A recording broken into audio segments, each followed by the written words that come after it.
Welcome back to Spa-Francorchamps for our final race of the day. This is our second 45-minute encounter for the Blancpain GT Sports Club. Their first race earlier on produced a very close finish between Jens Renault Moller, the eventual race winner, and the second-placed man, Denis Remignaco, in his Mercedes-AMG GT3. There was some good battling further back as well for some of the class victories. We anticipate more of the same over the course of the next 45 minutes of racing. We had a safety car period in the previous race as well, which bunched things up briefly, but there was no stopping Renault Moller, who seemed to fade a bit towards the closing stages, but eventually was able to do enough to hang on and is starting from pole position again for this second race, the grid for which is based upon the fastest times in the second of two qualifying sessions yesterday afternoon, as we get some aerial entertainment as well above the circuit ahead of our final race of what has been a fantastic weekend of racing all round here at Spa-Francorchamps.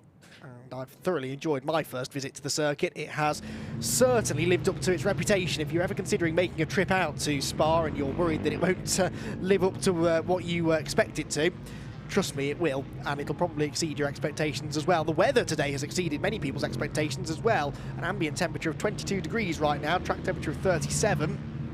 And the humidity has dropped now to an acceptable level of below 50% for, I think, the first time all weekend. It's been in the 70s and 80s earlier on today, which has made it feel like we're sat quite literally in a sauna at times, and thankfully that has now reduced slightly here in this Sunday afternoon sunshine.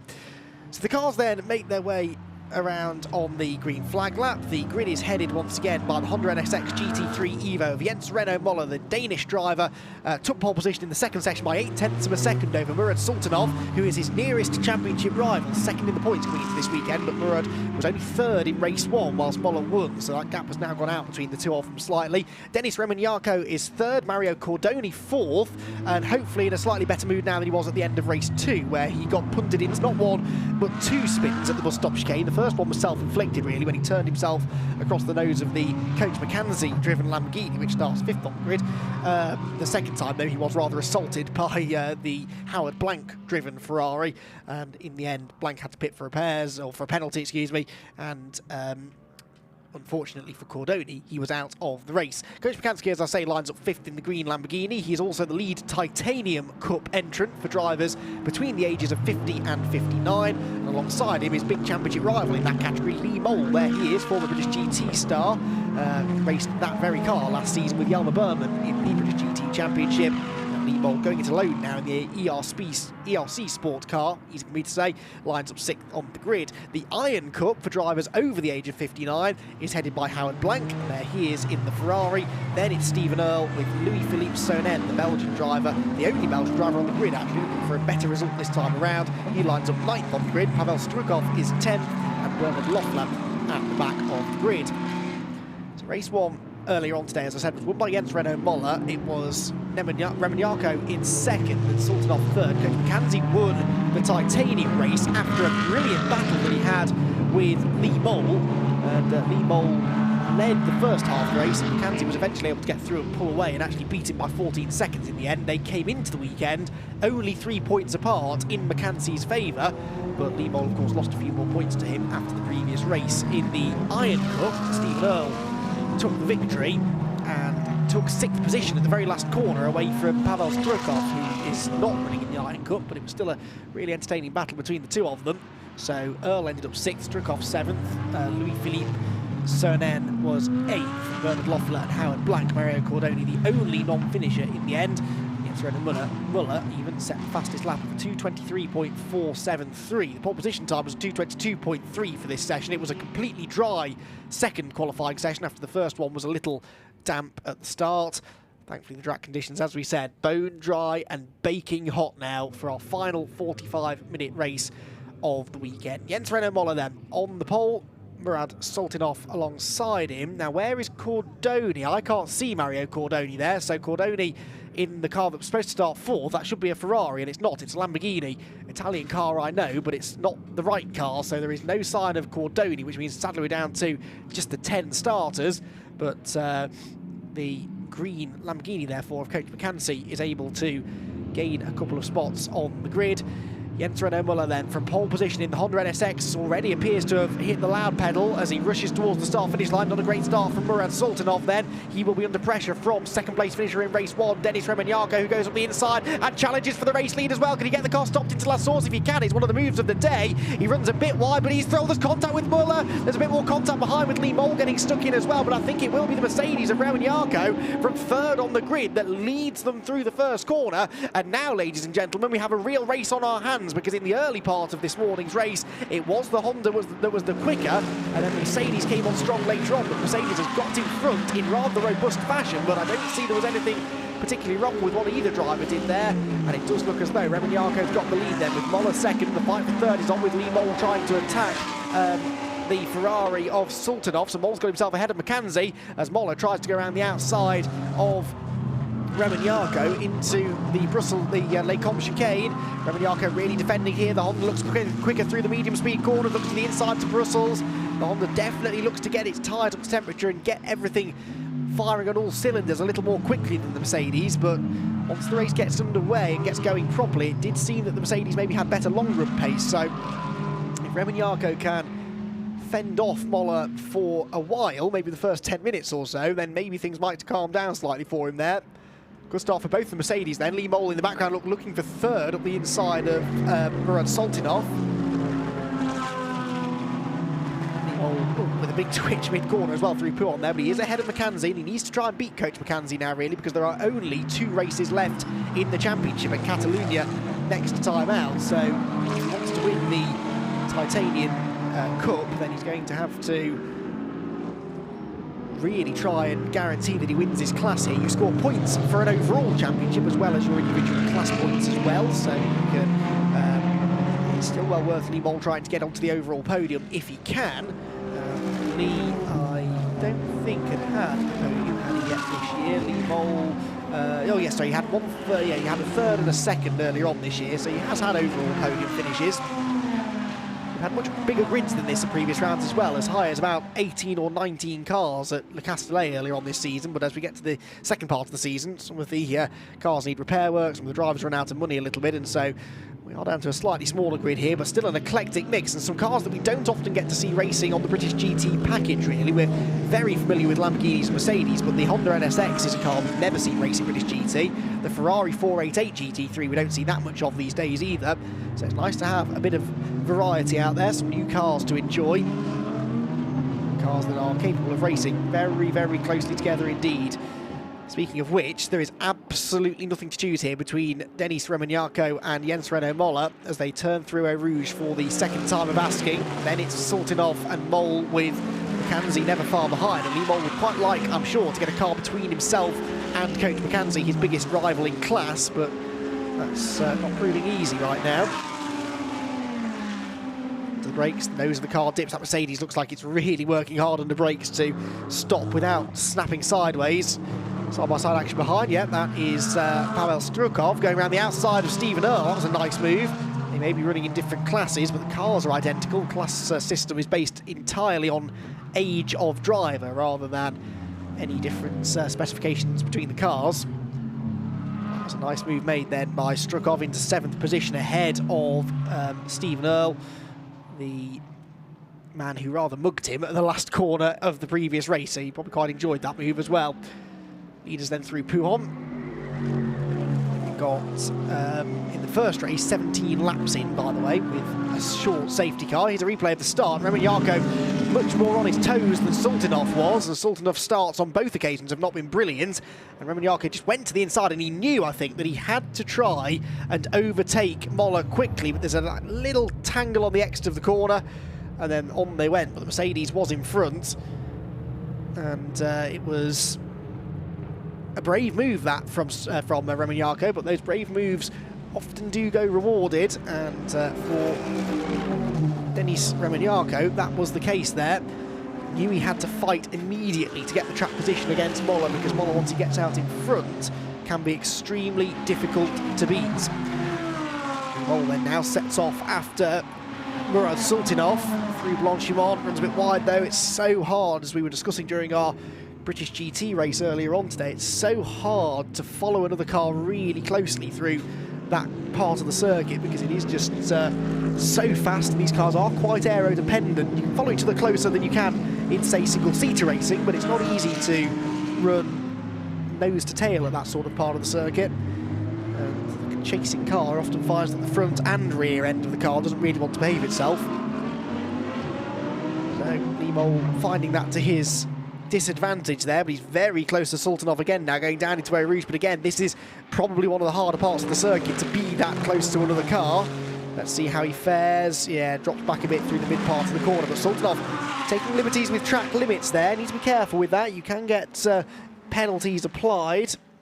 Haven't seen that many today, apart from in our 2-hour British GT encounter, but generally speaking, driving standards have been pretty good in the Blancpain GT Sports Club. A series built for gentlemen racers, basically, to race against like-minded individuals. So you don't have to go out there and race against fully fledged factory pro drivers, as you have to in most Pro-Am based series, which has its benefits, certainly, but this is altogether more relaxed way of doing it. And as I made the point in race 1, most of these drivers own their own cars as well, so it really is a matter of pride, really, for them. They get the cars prepared to a high standard and get to go out there and enjoy racing them as well. There goes Lee then in the Mercedes, chasing after Murad Sultanov for third position. Mole looks really racy again here in the first part of the race, but it did seem that, unlike the other Mercedes of Denis Remignaco, Mole's car seemed to start better than it finished.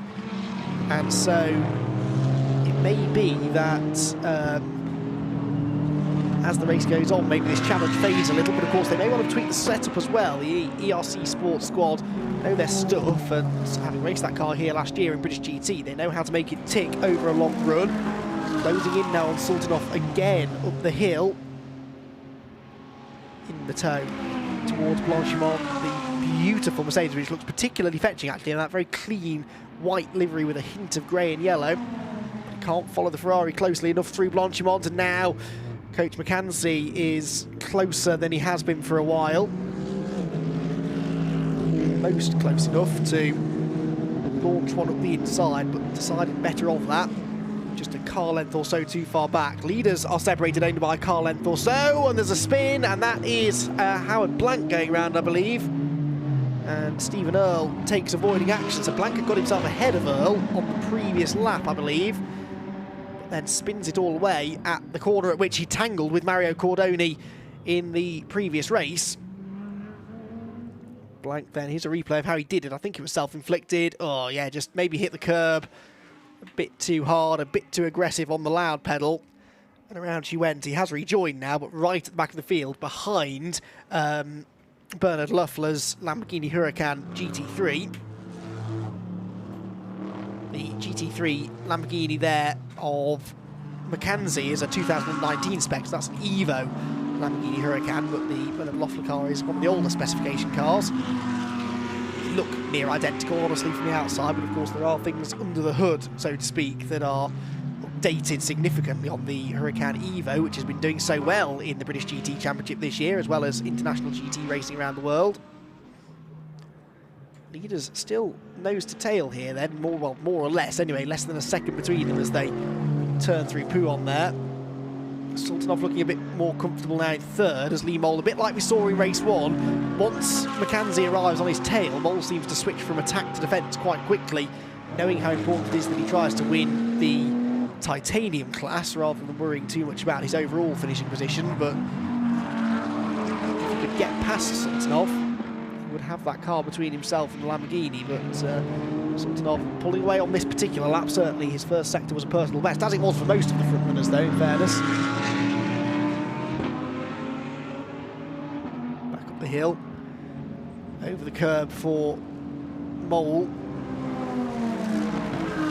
Three distinctive sounds of the cars as they rush past. We'll listen again as they go through Blancpain.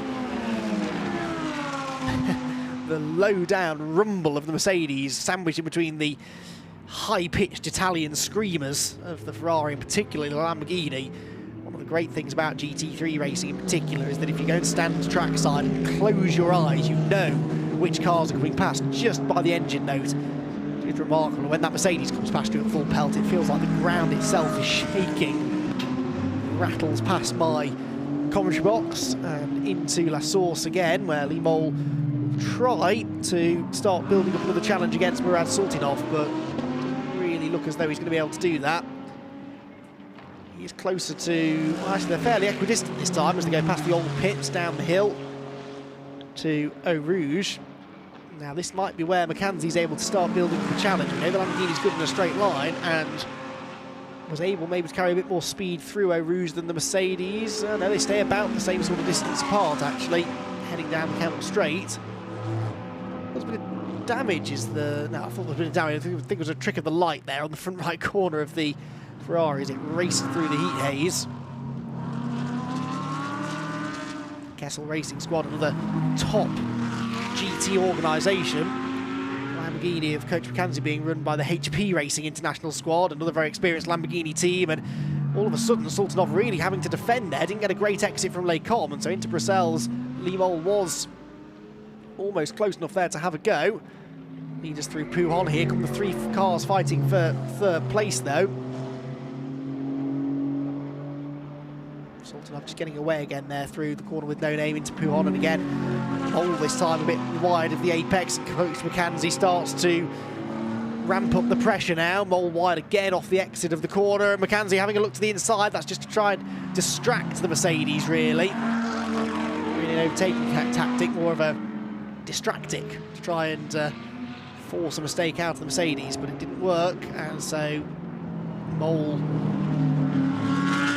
stays in fourth. They're losing touch with the leading two definitely now, as you can see the gap 10 seconds now between first and third. Murad Sultanov not particularly concerned with that right now. His priority absolutely is hanging on to this third place overall from Lee Mole. He won't care that Lee is running in a different class to him. He will want the best overall result he can get for the sake of the overall championship, which is really the one that he's interested in as a fully fledged bronze driver.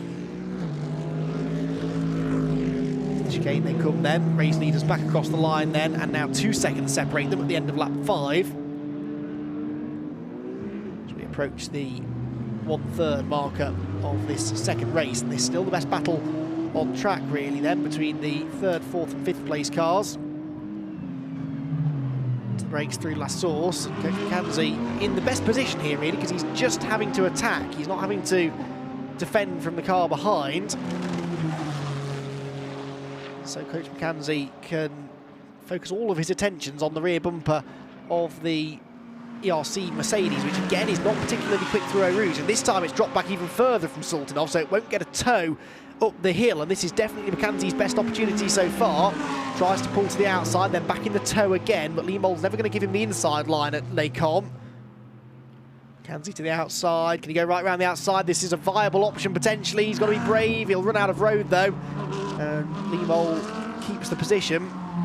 Oh, and then mysteriously slows. Now, oh, and then, well, I thought he was letting Mackenzie through for some reason, but he just seemed to slow down there for no apparent reason going through the final part of Les Combes. And Coach Mackenzie didn't really know what to do there. He thought he was going to be able to drive around the outside, but then wasn't really able to, and Mole actually was intent on pulling over to the left-hand side of the road to block that route off, so strange one there, but anyway, the Lee Mole Mercedes now some way behind Sultanov, the gap going out all the time now, well over a second now I'd say as we go through Pif Paf. Tiger as the Lamborghini of Coach Mackenzie is dubbed German driver class winner in race 1. But this I think is again going to be the battle, isn't it, between the two titanium class drivers.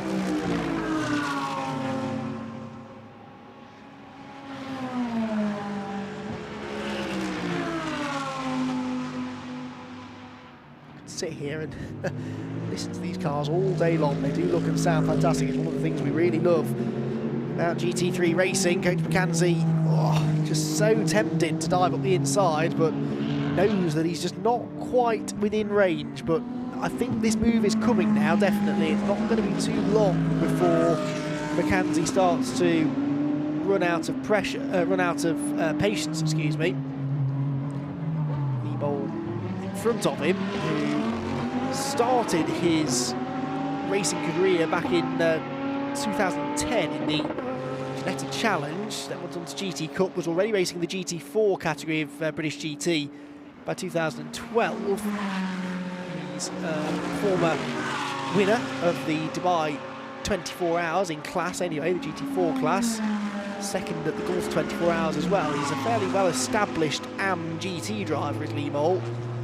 And of course, we saw him racing in British GT Championship for a number of years.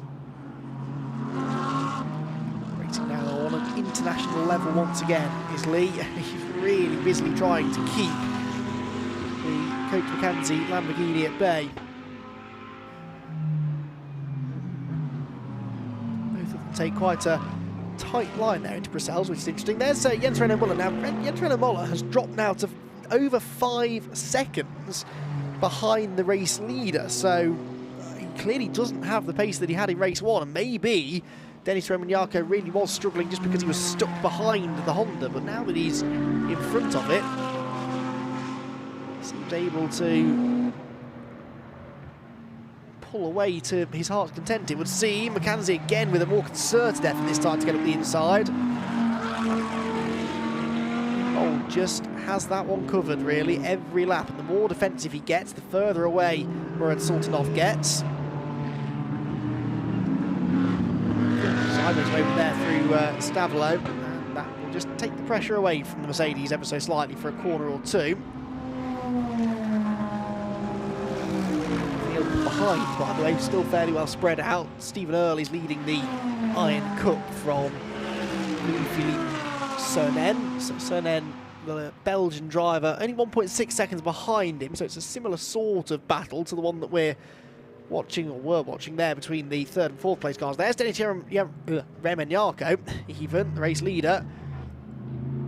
Is Renaud Moller getting caught by Sultanov, I wonder? Renaud Moller does a 2:26.8, and it's 26.3 for Sultanov, then a personal best lap for he and Liebol and Coach Mackenzie, so all three of them lapping more or less identically. In fact, Mole and Mackenzie lapped within 2 1,000ths of a second of each other. Mole did a 2:26.288 and Mackenzie a 2:26.286, so literally nothing to choose between these two, and that's why Mackenzie is finding it so difficult to find a way past, because there is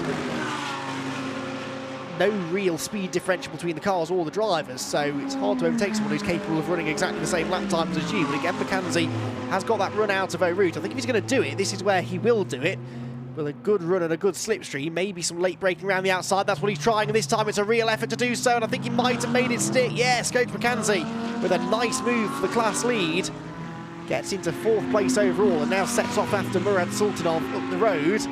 I reckon Mackenzie might just have the pace to actually challenge him as well, you know, because there is only 2.5 seconds or so between them now, so a bit of damage there. Look to the front left corner of Jens Renaud Muller's car. Now that is the splitter dragging on the ground. You wouldn't think it would make a huge amount of difference, but with the high-speed nature of this track, the slightest bit of damage that you get, particularly at the front of the car, will create an awful lot of understeer. Here's a replay of Coach Mackenzie's move on Liebol.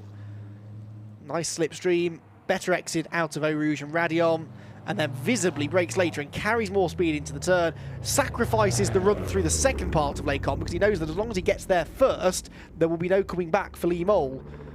So Mackenzie into 4th. We now watch the sector times. His middle sector compared to Sultanov is fractionally quicker, about 200ths quicker. But yeah, back to Jens Renaud Moller then, the Honda that we're seeing on screen. That front left corner is definitely a little bit of damage as that splitter drags on the ground, and that will be affecting the area. It will be affecting the grip through the corners. A good view of it there, you can see as he turns through the bus stop chicane.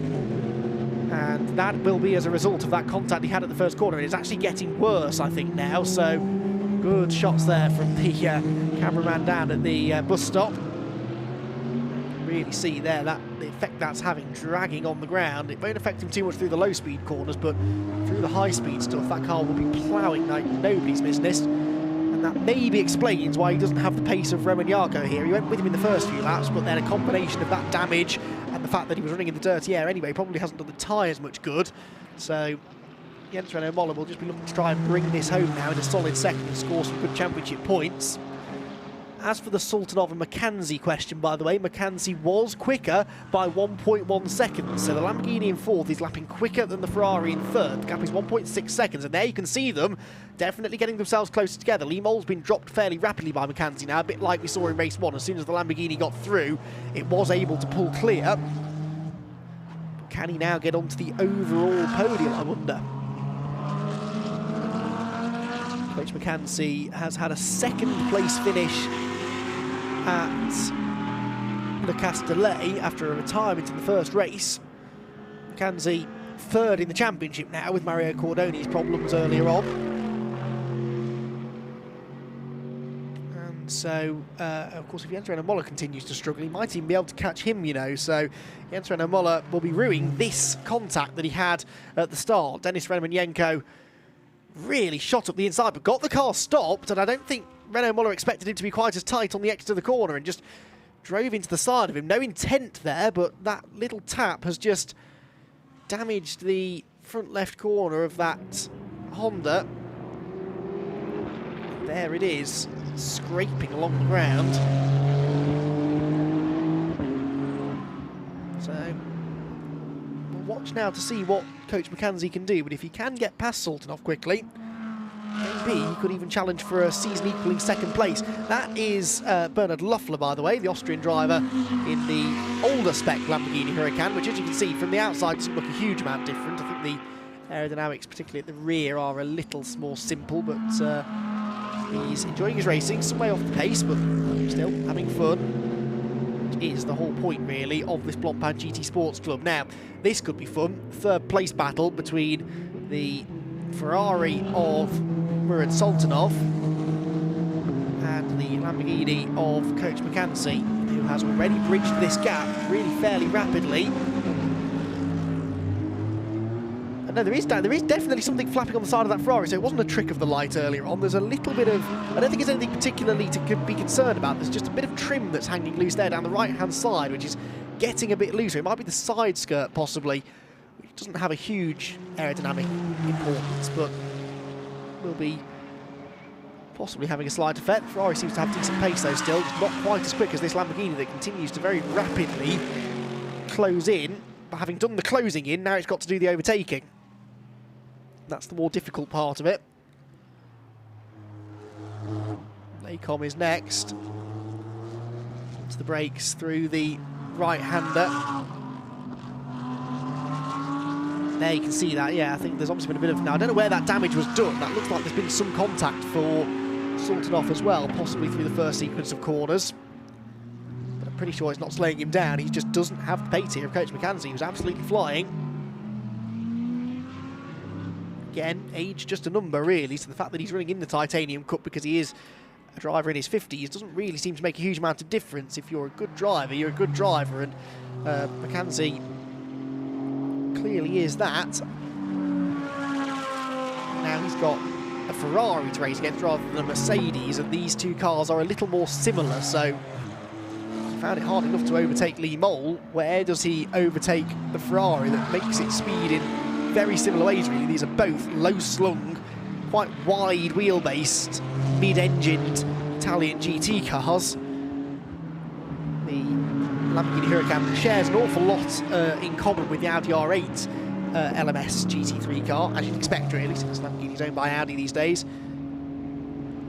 And that car, we know, has had such incredible international success. So too has the Lamborghini in the last couple of years, though, and this looks as though the Huracan is quicker than the 488 GT3 in front through Blanchimont. Bus stop is a potential opportunity for the move to be made, maybe. Is he close enough? He's going to think about it to the inside, but no. Sultanov late enough on the brakes, but a bit too late on the brakes, actually, so he'll be scrappy through the second part of the chicane, and McKenzie will carry much more speed onto the pit straight. I'll say much more speed, a mile an hour or so, but that can make all the difference. Across the line, down to La Source, and the Kessel Racing Ferrari hangs on to the inside groove, but right round the outside goes McKenzie. He's not even going to bother with the switchback manoeuvre. The dirty side of the road, though, was never really likely to work, and so still Sultanov hangs on. But McKenzie will want to get on with this, because with still 20 minutes to go, I think he could get Renault Moller, because Renault Moller is clearly struggling, and that damage at the front of his car only really appears to be getting worse, not better. Wade, rather it fell off completely, which actually it might have done now. We'll get a look at the Honda in a moment or two. We'll focus on the fight for third place first, where that bodywork is still flapping around on the Ferrari. Now, yeah, there's nothing dragging anymore, so I think that bit of the splitter has actually fallen off completely now, which possibly is better, because at least it's more aerodynamic in a straight line now. It still won't be cornering brilliantly well, but yes, there we go, another fantastic close-up shot there through Brussels, and that was really what Renault Moller needed, I think, for that to fall off. He might not even be aware that it's fallen off unless the team have told him, which they probably haven't, but the former TCR racer against Renault Moller now hopefully should be able to up the pace a bit. Coach McKenzie's upping the pace as well, he's upping the ante as well as he tries to get past Murad Sultanov. Tries the inside at Puron, but that's not an overtaking opportunity. You have to be fully alongside, and he wasn't, and so the Ferrari again stays in front. But this is another terrific battle involving Coach McKenzie, who's provided us with much of our entertainment today, both in race 1 and now in race 2, and we're into the second half now of race 2. And he's staring down the barrel of a podium finish, but there is that pesky Ferrari still sat in his way. Ooh, much better exit there from Stavelo, and again, thought about the inside, but backed out of it, and that reminds me of a point that Joe Osborne was making during the British GT race earlier on. The AM drivers sometimes are a little less committed to their overtakes, be that against a back marker or against someone for position. And that was demonstrated brilliantly there. McKenzie had the gap and he had the momentum, and a pro drive would have been straight through that gap like a stabbed rat. Well, here comes McKenzie again round the outside, but the dirty side of the road not yielding the grip he needs, really. It's quite hard to get the switch back out of the bus stop, as we saw there, because the road goes quite steeply uphill and then starts to level off, so it is easy to lose the rear of the car. Back to the outside again. Limol still not a million miles behind them, but he's not going to join in the fun unless they really start driving into each other and knocking lumps out of each other. All the time they're losing time to Moller as well. Moller on the previous lap was 1.6 seconds quicker than them, so the chances of McKenzie improving on third place, even if he can get third place in the first place, that's not really looking all that likely now that he can challenge second. And Jens Renault Moller, interestingly, since the splitter fell off completely, that front corner of it at least, his lap times have been fairly comparable to the race leader Denis Remignaco, so he seems to have assisted the front aerodynamics of the Honda NSX GT3 Evo. Versus Ferrari again, though, and Coach McKenzie looks to the inside. Now the Ferrari looked late on the brakes to me there, and it does just drift a bit wide. That's a difficult corner, that, because it's a downhill, bumpy braking zone, and then the corner keeps on going and it keeps on dropping as well. So if you are a bit too late on the brakes, even a fraction on the way in, it really hurts you all the way through the corner and puts you offline for the next left-hander as well. But despite the little errors that are coming here from Sultanov, he's not opening the door for McKenzie. Does seem quite strong off Puon, though. He keeps on closing in on other cars into this part of the circuit, but once more, it's not really a place that you can overtake. Wide there, though, for mistake for Sultanov again, but then McKenzie ends up on the dirty side of the road, and at the end of the weekend now, and after a day with no rain, especially today, the marbles that are collecting around the edge of the circuit are particularly slippery.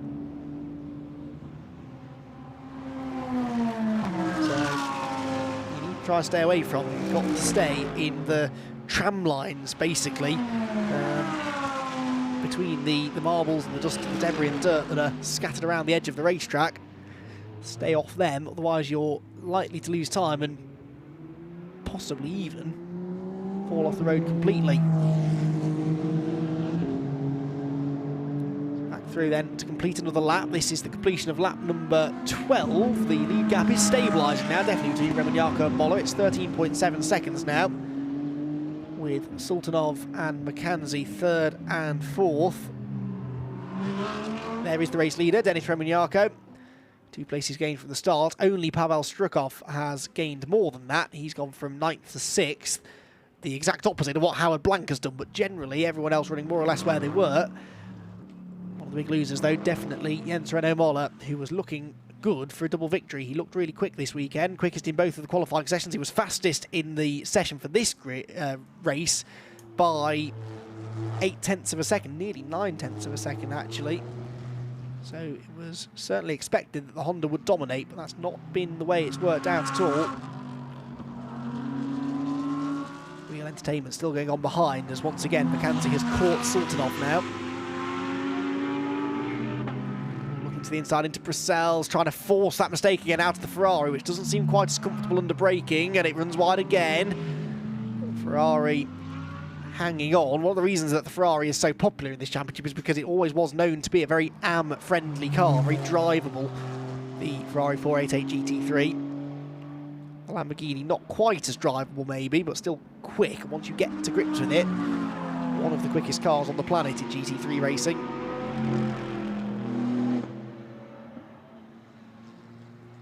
But if anything, it looks like the Ferrari is the hardest to drive right now, at least in this situation. Tyres, I'm sure, going away as well. They've had a lot of track time this weekend too, because they had a pair of pre-practice sessions yesterday and 2 qualifying sessions and 2 45-minute races. And there will only be a limited amount of tyres available to the teams over the course of the weekend, so they will have had to manage the tyre situation over the 2 days at Spa.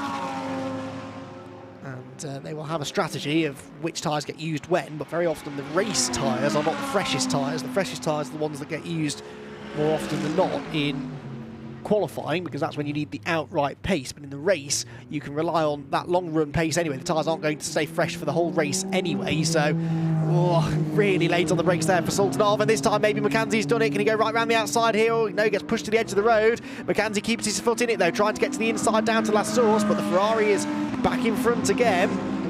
And will it defend? No, he's going to let him go, I think. I think Sultanov's going to let McKenzie through on the inside at La Source, or he's going to try and fight around the outside. No, he is still running wheel to wheel, but the Lamborghini goes through. And that was all a bit odd in the end. I didn't really see that Sultanov did anything wrong there, but he didn't seem to fight it too hard when we got back down to the first corner. So, Coach McKenzie into a podium place, but sadly the damage has been done now as far as his prospects of catching Jens Renaud Moller. Here's a replay though of how it ended. It had already started at the previous corner, but the Lamborghini having gone right around the outside out of the bus stop. Now, it did run off the road. Hopefully that won't be deemed to be gaining an advantage by exceeding the track limits, but it could be deemed to have been that. McKenzie will certainly be arguing his case that he was forced off the road, which is fairly true, you'd have to say.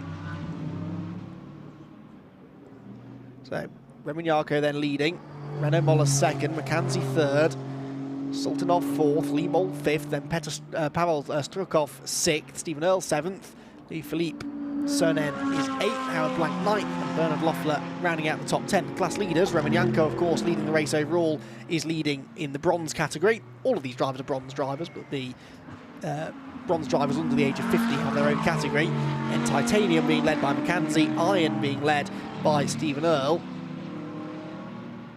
It looks as though McKenzie's now going to further extend his titanium championship lead. There's Remignaco into the braking zone at the bus stop chicane, and as he comes out of the chicane, only now does Jens Renaud Moller come out of Blanchimont, so across the line goes the Mercedes. Remignaco in dominant form here. There is the Renault Racing NSX GT3 Evo, stunning looking car, even if it is missing a tooth at the front now. It's an odd sound to that car for a GT car, and I don't mean that in a critical way. It's just, it's a very low sort of soft hum almost that it makes as it comes through. And then the Lamborghini and the Ferrari sort of scream past. Mercedes, its nice rumble. Distinctive sight, distinctive sounds in the Blancpain GT Sports Club.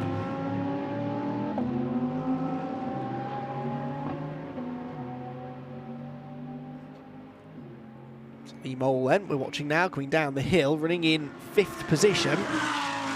3.5 seconds behind Sultanov now. Is he lapping quicker than Sultanov? Well, on the previous lap he was 3/10 quicker actually, so Sultanov in the Ferrari seems to be struggling a little, but of course Sultanov did lose that position on the previous lap, which no doubt will have held him up slightly. Here's Pavel Strukov, and not far behind him Stephen Earl. Takes the shortest route to the start-finish line, then ducks back over to the left-hand side of the road for La Source. Can't beat a red Ferrari, can you? It looks good in all colours, this 488 GT3, but the red livery, especially that fairly plain red livery, is particularly attractive.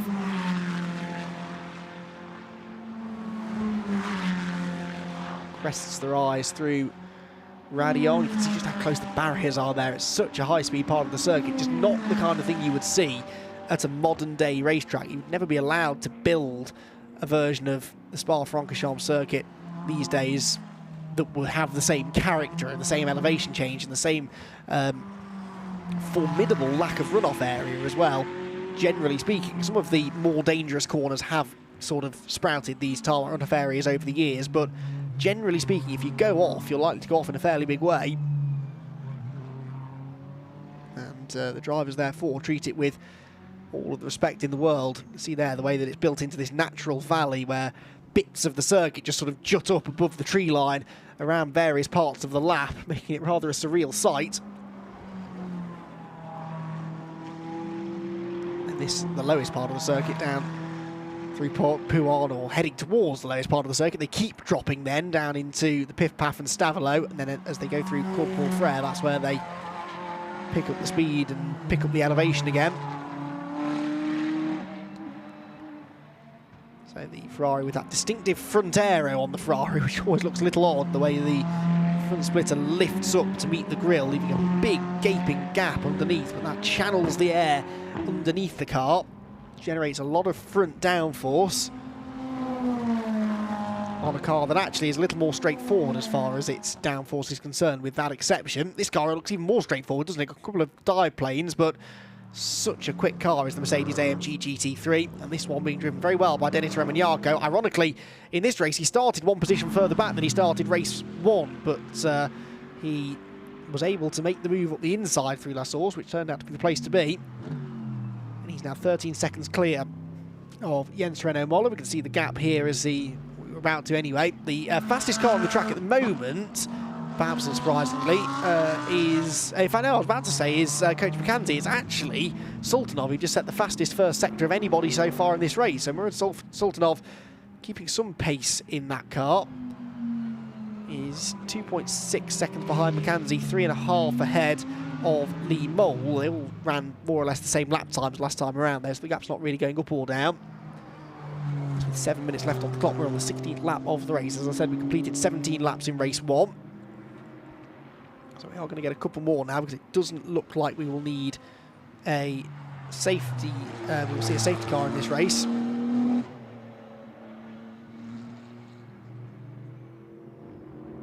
Renault Moller way out over the curb there, coming through the extra Piff Paff. Pushing hard still, and why not? You know, the drivers maybe never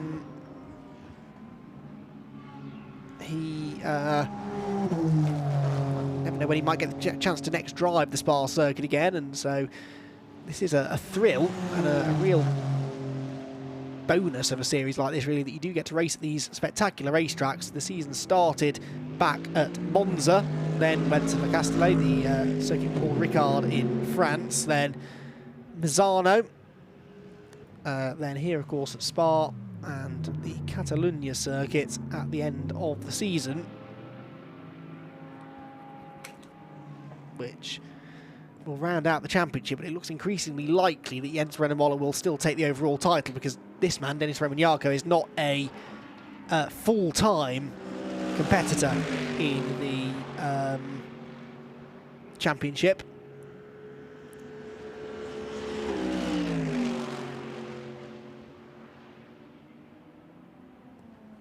Down the Kemmel straight he goes then into Les Combes. Rumble of the Mercedes again, echoing around the hills and the trees here at Spa.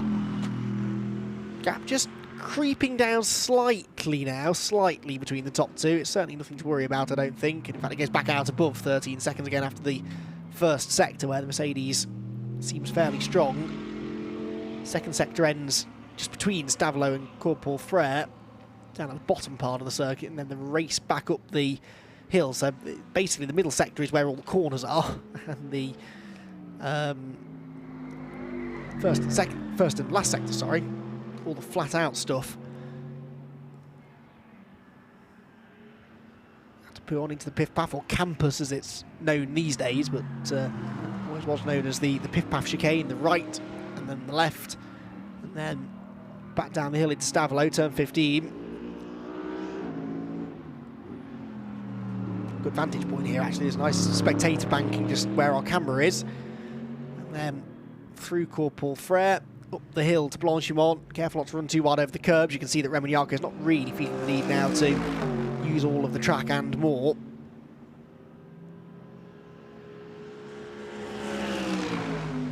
Through 17, right out over the curb, or the painted surface, through Blancpain, down to the bus stop chicane, which has itself had several configurations over the years. Used to go left and then right, rather than right and then left, but this particular configuration does seem to provide some good overtaking opportunities, actually, more so maybe than the original layout.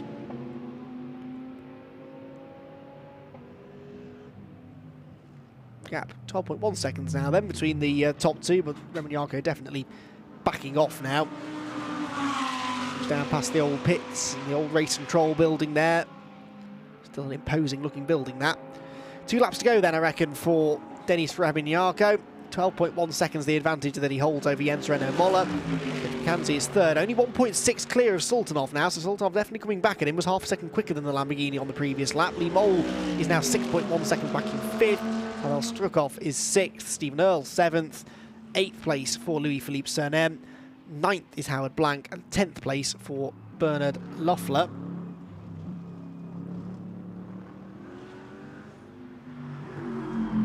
Mercedes, which I'm presuming survived its little scuffle with the Honda unscathed. It was the right rear corner, I suppose, that took the hit.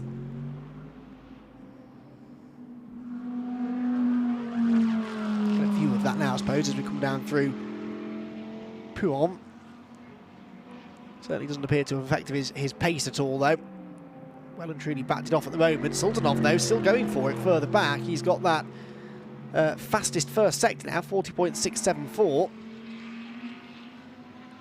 Personal best as well for Jens Renault Moller, actually, in the first sector. So as the fuel load goes down, so the lap times are coming down as well. There is the gap between third and fourth. I think that Mackenzie's got it in the bag with a lap to go after this one, but if Sultanov can get close enough to apply the pressure, you never know what mistake might be made. Mackenzie, sorry, in the Lamborghini. Well, not watching his mirrors too much right now, but if the Ferrari gets any closer, might have little choice but to start defending. Murat Sultanov, then the Russian driver, third in the bronze class. Heads up the hill once again in the middle sector. He is slower by half a second, though. He is slower by a tenth and a half, I should say.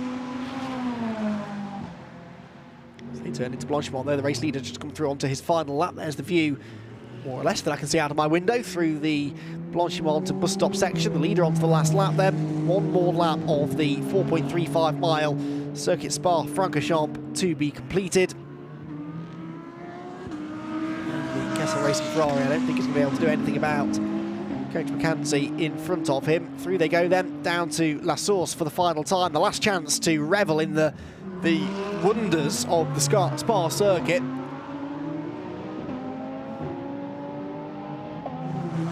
Be a lap that the drivers savour most definitely. They will not want to forget this in a hurry.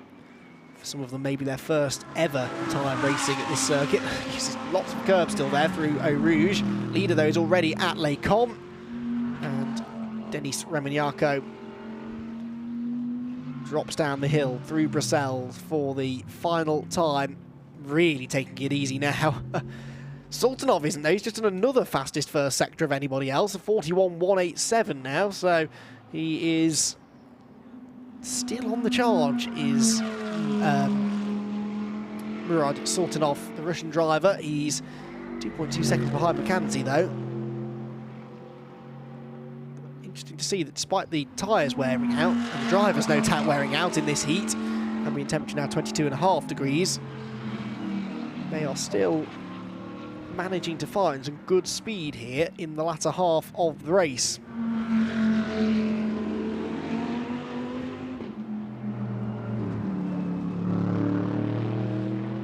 Beautiful sound as the Mercedes head out of Stavelot then, the final climb to the pit complex. And Denis Remignaco, who was ecstatic with his second place finish after race one, so one can only imagine the emotion that will be on display when he gets to the pit lane after winning this one,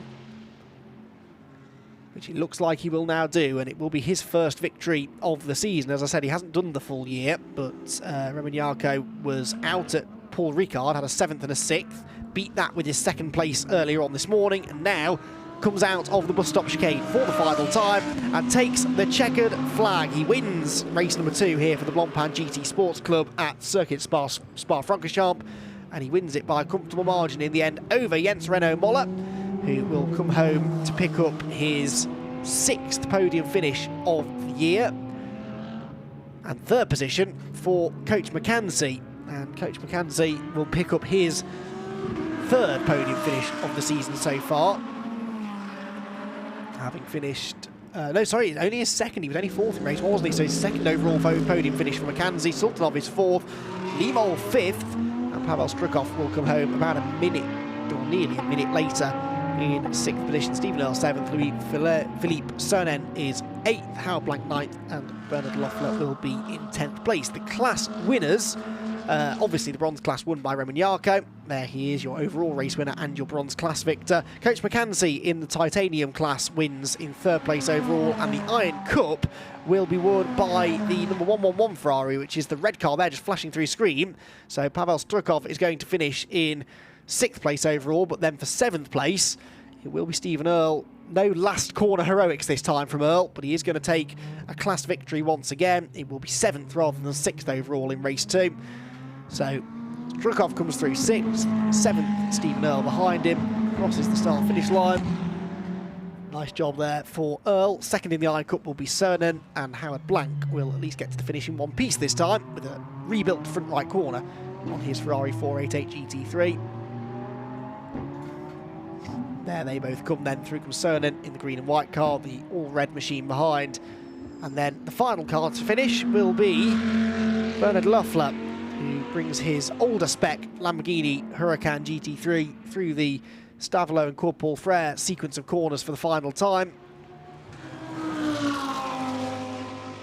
before making the rush up the hill. Bernard Loeffler, car 666, and he, on his previous lap, did his personal best of the race, would you believe, a 2:31.548. That really is impressive. And to be able to find that sort of pace at the end of a very long and gruelling weekend, at which the weather has thrown everything at them yesterday, and today with the really warm conditions, it's got to be fairly physically demanding. Loeffler comes through and wins the final race of the weekend then here at Spa-Francorchamps. Bernard Loeffler takes the race victory, takes 10th place, excuse me. But it is the number 13 car of Remignaco that wins the race, and he's already back in the pit lane, virtually, by the time Loeffler has taken the checkered flag. Confirmation of the result then. Remignaco with the win. Renaud Moller is 2nd. Coach McKenzie 3rd from Sultanov. And Lee Mole, who again is only 2nd in the titanium class. 6th place for Pavel Strukov. 7th is Stephen Earle. 8th Louis-Philippe Cernan. 9th Howard Blank. And 10th position for Bernard Loeffler. So that's your result then for the Blancpain GT Sports Club. And there the 13 car, looking immaculate, it must be said. There's a few dead insects on the front grille, but apart from that, not really a scratch on the car. He survived that little love tap from Jens Renault Muller, which certainly seemed to do more damage to the Honda than it did the Mercedes. And as a result, really, Muller was never really able to challenge, which was a shame for us because it would have been a fascinating battle between the two of them again, but wasn't to be. Pits they come, brakes squeaking as they stop the cars, and there is Denis Remignaco, a very relieved race winner here at Spa-Francorchamps, second in this morning's race, and a win this afternoon. And there is the elation on the face and the applause from the team gathered below, and he congratulates the car as well, which did a lot of the work as well. Brilliant stuff from Denis Remignaco. Thank you. What we told me. Congratulations, man. Good job, good job. Congratulations from every member of the team and fan club gathered around down there in the pit lane. P1 for Denis Remignaco after 19 laps of racing in just over 46 minutes. And I reckon, I don't know, but I reckon that might be his first ever car racing victory, possibly. Certainly not a name that I'm particularly familiar with anyway, but I wonder whether that is maybe his first ever appearance on the top step of the podium.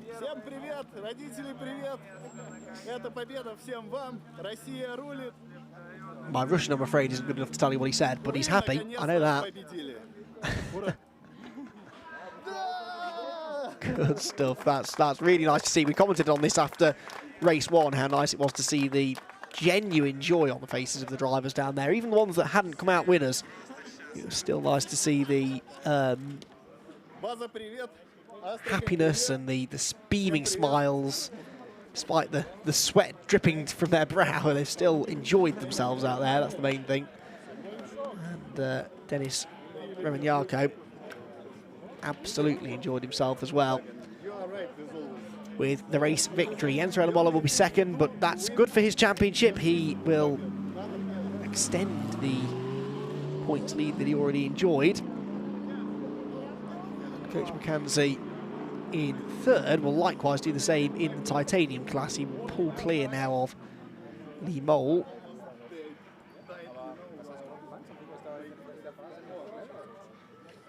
That is Coach McKenzie, by the way, looking remarkably relaxed after the 46 minutes or so he's just spent in the car.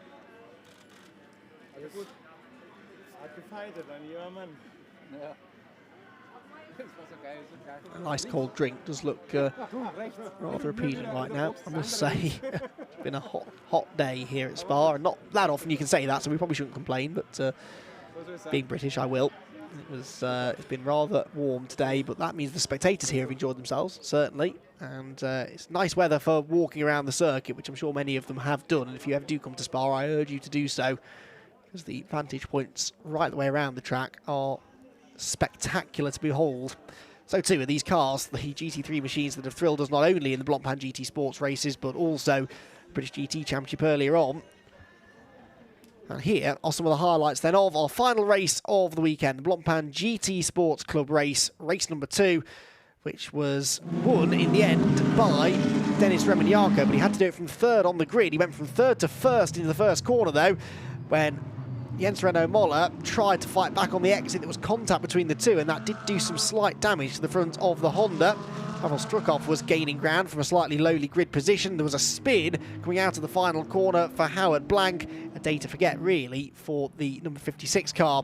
Then began the battle for the titanium class victory between Lee Mole and Coach McKenzie, and Coach trying everything he could to get past Lee, who in turn was applying the pressure to Murad Sultanov. Eventually, McKenzie went through around the outside at Les Combes and then very quickly got onto terms with Sultanov in the Ferrari, and after a few laps of nose-to-tail and side-by-side racing, he found a way through at La Source and was able to pull clear into a fairly unchallenged third place by the end. It was an even more unchallenged victory, though, for Remignaco, who was at times nearly 14 seconds clear of the rest of the pack, and he would take a comfortable race victory, his first of the year, in only his second appearance in the championship. Jens Renault Muller was second, though, to score some good championship points, and Coach McKenzie comes home third to win the titanium class of the race. So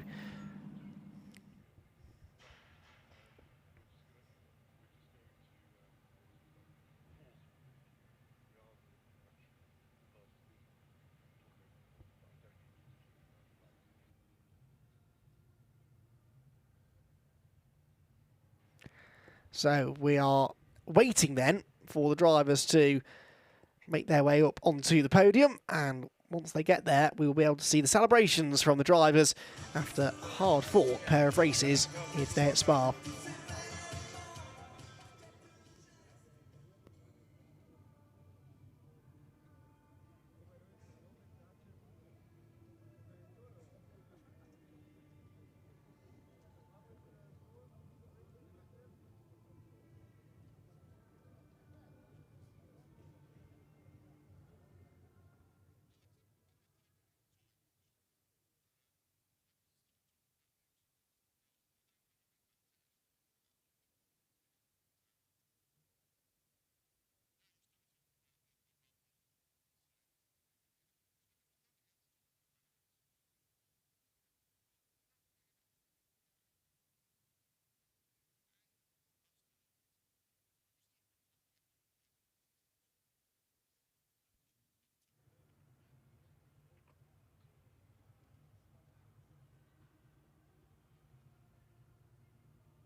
So the drivers then onto, or about to go onto the podium. They are prepared. They're the 3 class podiums that we will have: the bronze class, the titanium class, and the iron class as well. And the drivers then will be making their way up there very shortly, with Dennis Romagnaco, the first driver that will make his way onto the top step of the podium as our overall race winner. And he won't be the first person on the podium, he'll be the first person on the top step, if you see what I mean. There's been some confusion this weekend, I don't know why, but people don't seem to be able to find the third step of the podium, but Coach McKenzie has. He's onto the podium. Second place for Jens Renault Moller, some good championship points for him this weekend. And Dennis Romagnaco will take the race victory in race 2 for the Blancpain GT Sports Club. And Renault Moller then, unfortunately, not able to get the double race victory, but Romagnaco with a really, really good drive. He will stand atop the podium, and I think he's rather happy about that.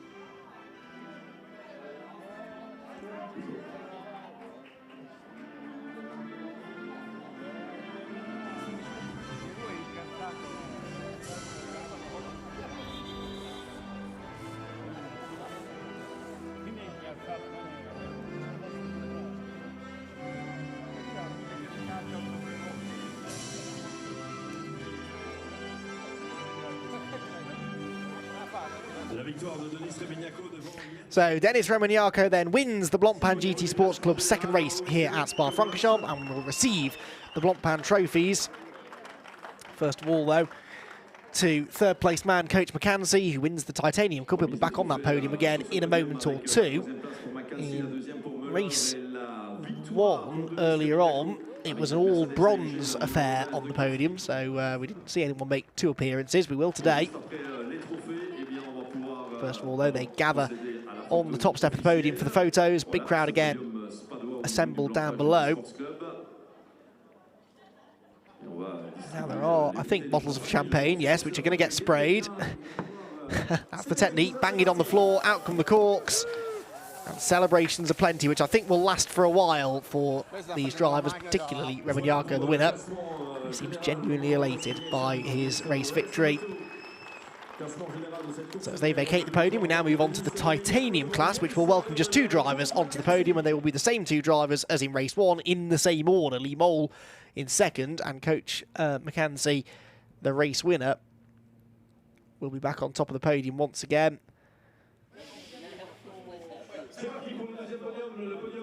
They about to head back onto the podium then. Lee Mole is there on the left-hand side with the white race suit.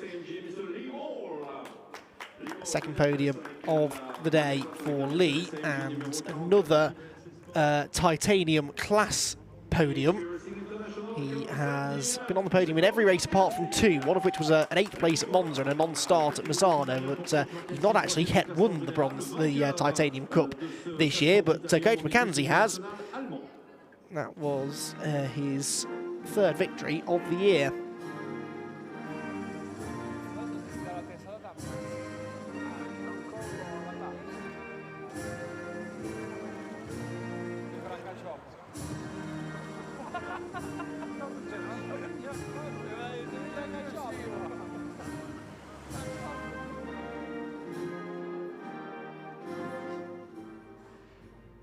So our podium drivers then for the Titanium Cup. I tell a lie, by the way. Lee Mole has won the Titanium Cup this year twice, but they were not overall race wins. No Titanium driver, apart from Christian Hook, has won an overall race, but Christian was a guest driver last time out at Misano. Already Enzo Lamala back down below, celebrating with friends and family, as the Titanium Cup trophies are presented to Lee Mole in 2nd, and the class winner, Coach McKenzie.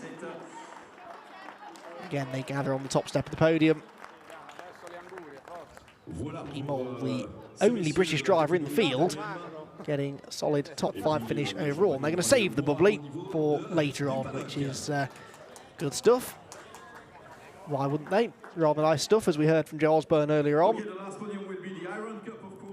And now finally, the Iron Cup, which sees 3 drivers make their way onto the podium. First of all, Howard Blank, who got through that race in one piece, thankfully, with no contact. Did have a spin, but no damage done. And Howard Blank, 3rd place in the Iron Cup for the drivers age 59 and or over 59, that's a 16 over. 2nd place went the way of Louis-Philippe Cernem, who, with some real vigour, jogs and bounces onto the 2nd step of the podium.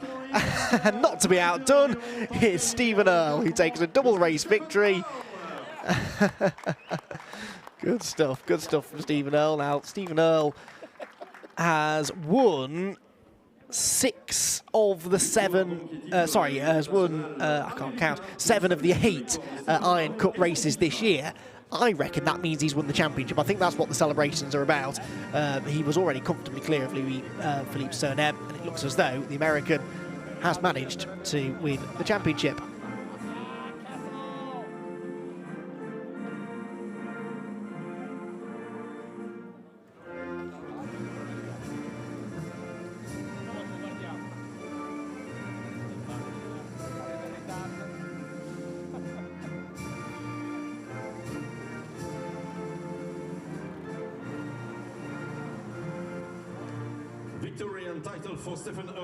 And there we go, confirmation. He has won the Iron Cup Championship then as Stephen Earle. It was a very American affair up there as well. 2 American drivers on the podium, joined by the Belgian, the local man, Louis-Philippe Cernem in the AF Corsa Ferrari, who receives his trophy now for finishing 2nd place in the class.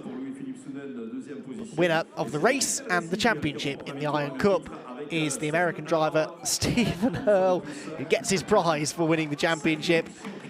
And they will all again gather on the top step of the podium. The podium finishes then in our final podium ceremony of the weekend. Bottles of bubbly all around. I think these might get sprayed, and that's why the SRA lady is scarpering. But you see, there's no hiding. There's no hiding from a racing driver with a bottle of bubbly. As I have learnt to my expense in the past. And then Stephen Earle has the cheek to then go and hide from the other drivers, having spent all of his champagne. Brilliant stuff. It was a long old race, that, and I'm sure they're actually quite grateful for the chance to cool off, literally and metaphorically, at the end of the day. Well, it's been a fantastic day of racing here at Spa-Francorchamps. I have thoroughly enjoyed my first visit, and hopefully not my last, to the Belgian circuit. The British GT Championship provided an epic 2 hours of racing, but the sport categories have been equally as entertaining as well. The British GT Championship are back on the first weekend of August for their penultimate round at Brands Hatch. We hope you will join us again there for live coverage as the championships start to make their way to the end of the season. For now, though, for us, it is goodbye, I think, from Joe Osborne earlier on, and from myself, Andy McEwen. We hope to see you again very soon.